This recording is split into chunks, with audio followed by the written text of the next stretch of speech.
కాంగ్రెస్ కోట్లేయమని మా నాయనమ్మయి అమ్మమ్మయి తాతలై అమ్మా నాయన కాళ్ళు మొక్కి కాంగ్రెస్ కోట్లు వేయించినాం. నమ్మితే ఇలా మోసం చేసిండ్రు.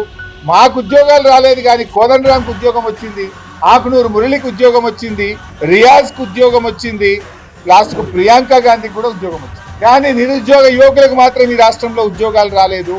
ఇలా వాళ్ళు ముఖం చాటేస్తున్నారు. అదే కోదండరాం గారి దగ్గరకో మురళి గారి దగ్గరకో రియాజ్ గారి దగ్గరికి పోతే అన్న మమ్మల్ని బెదిరిస్తున్నారు, మమ్మల్ని కొడుతున్నారు అని చెప్పి నిరుద్యోగ యువత ఈరోజు ఆవేదనతో మాకు చెప్పుకుంటా ఉన్నారు. పిల్లలు అడగడానికి పోతే బిడ్డని సంగతి చూస్తామని భయభ్రాంతులకు గురి చేస్తున్నారు.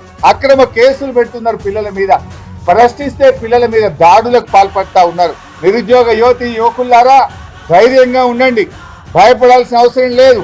తెలంగాణ రక్తంలోనే ప్రశ్నించే తత్వం ఉంది. పోరాటంతోనే తెలంగాణ రాష్ట్రాన్ని కేసీఆర్ గారు సాధించారు. మీరు పోరాడండి, మీ వెనుక బీఆర్ఎస్ పార్టీ ఉంటది.